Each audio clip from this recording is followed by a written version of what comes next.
Indo British advanced pain clinic నొప్పి మాయం surgery దూరం. For appointments 9155515563.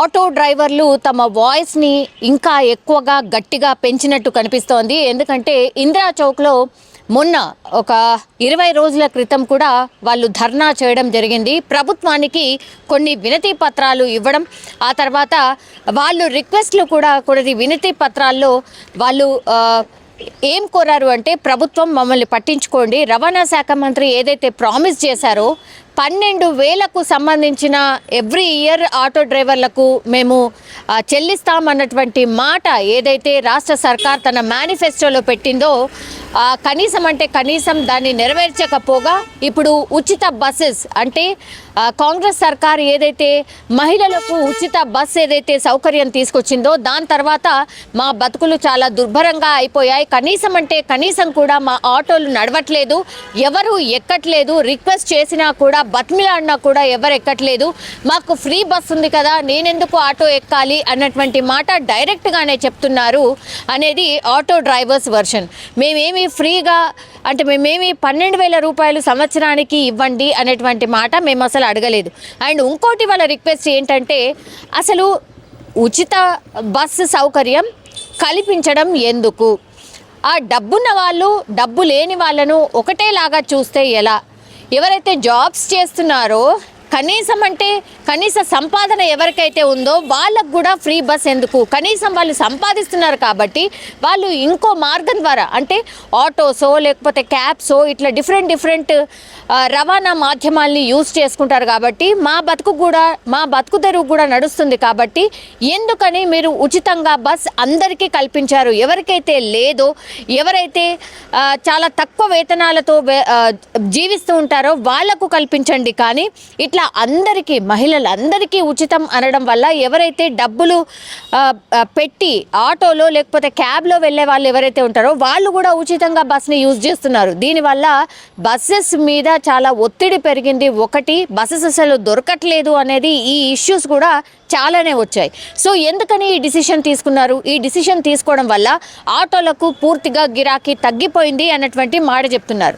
ఇంకోటి ఏంటంటే, ఈ ఊబర్ ఓలాకి సంబంధించి కూడా ఆటో డ్రైవర్స్ మొన్న ధర్నాలో మాట్లాడడం జరిగింది. ఈ ఊబర్ అండ్ ఓలాకి సంబంధించిన ఆటోకి సంబంధించిన యాప్స్ వచ్చిన తర్వాత కూడా మాకు అసలు కనీసం అంటే కనీసం కూడా ఏదైతే ఇన్కమ్ రావాలో ఆర్ ఏదైతే మేము ఇంత కష్టపడి మేము ట్రిప్పులు తిప్పినా కూడా మాకేమీ రావట్లేదు, ఏమీ మిగలట్లేదు అనేటువంటి మాట చెప్తున్నారు. ఎందుకంటే చాలామంది కూడా ఇందులో యాక్చువల్లీ ఎల్లో ప్లేట్ ఎవరికైతే ఉంటుందో వాళ్ళు మాత్రమే నడపాలి. కానీ అసలు ఎల్లో ప్లేటా వైట్ ప్లేటా అసలు ఏం సంబంధం లేకుండా, ట్యాక్సీదా కాదా అనేది ఏం సంబంధం లేకుండా ఎవరంటే వాళ్ళు ఊబర్ అండ్ ఓలాలోకి వచ్చేసి వాళ్ళు పూర్తిగా సంపాదించుకుంటున్న పరిస్థితి. అసలు ఆటో వాళ్ళు ఎవరైతే ఉన్నారో వాళ్ళు లాస్ అవుతున్న పరిస్థితి ఉంది. కనీసం పట్టించుకోండి అనేటువంటిది మొన్న ఇందిరా పార్కులో ధర్నా నిర్వహించడం జరిగింది. సో 20 రోజుల క్రితం ధర్నా నిర్వహించినా కూడా ప్రభుత్వం నుంచి ఎట్లాంటి స్పందన రాలేదు. కాబట్టి ఇంకా మేము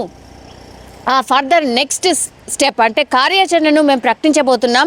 డిసెంబర్ 7వ తారీఖున పూర్తిగా ఆటోలని బంద్ చేసి నిరసన చెప్పబోతున్నాం. ఎందుకంటే ఒకవైపేమో కాంగ్రెస్ పార్టీ ఏదైతే విజయోత్సవాలు సంవత్సరం కాలం గడిచింది, కాంగ్రెస్ పార్టీ వచ్చింది కాబట్టి మేము ప్రజాపాలన చేస్తున్నాం అన్నటువంటి మాట చెప్తూ విజయోత్సవాలు చేసుకోవడం స్టార్ట్ చేస్తున్నాం అన్నటువంటి మాట చెప్తుంది. ఇది ఏమాత్రం కరెక్ట్ కాదు, ఇది చాలా సిగ్గుచేటు అన్నటువంటిది ఆటో డ్రైవర్స్కి సంబంధించిన సంఘం నాయకులు వాళ్ళు ఒక మీటింగ్ పెట్టుకొని డిసెంబర్ 7న మేమందరం బంద్ పాటించబోతున్నాం. అసలు ఎక్కడ ప్రజాపాలనకు సంబంధించి ఏవైతే కాంగ్రెస్ పార్టీ అధికారంలోకి వచ్చే ముందు ప్రామిస్ చేసిందో అవి ఏవి నెరవేర్చకపోగా ఇంకా విజయోత్సవాలు దేంట్లో విజయం సాధించారు అన్నటువంటిది క్వశ్చన్ చేస్తున్న పరిస్థితి అయితే కనిపిస్తోంది. సో ఆటో డ్రైవర్స్కి న్యాయం చేయాలి అండ్ డిసెంబర్ 7న రాష్ట్ర వ్యాప్తంగా ఆటోలను బంద్ చేస్తున్న చేస్తున్నామనేటువంటిది అనౌన్స్ చేసింది ఆటో సంఘాల జేఏసీ. సో మరి డిసెంబర్ 7 ఇంకా కొంత టైం ఉంది, ఇంకా కొంత అంటే ఈ మధ్యలో మరి రవాణా శాఖ మంత్రి పిలిపించి మాట్లాడబోతున్నారా? ఎందుకంటే ఈ కాంగ్రెస్ పార్టీ అధికారంలోకి రాకంటే ముందు కూడా రాహుల్ గాంధీ స్వయంగా ఆటో డ్రైవర్స్తోని మాట్లాడడం జరిగింది. వాళ్ళతోని మాట్లాడిన తర్వాతే కొన్ని డిసిషన్స్ కాంగ్రెస్ పార్టీ తీసుకుంది. అందులో భాగంగానే ఉచితంగా మేము బస్ సౌకర్యం కల్పించబోతున్నాం కాబట్టి ఆటో డ్రైవర్స్కి ఏదో చెయ్యాలి, కాబట్టి మేము సంవత్సరానికి 12,000 రూపాయలు ఆటో డ్రైవర్స్కి ఇస్తాము అనేటువంటిది మేనిఫెస్టోలో చెప్పడం జరిగింది.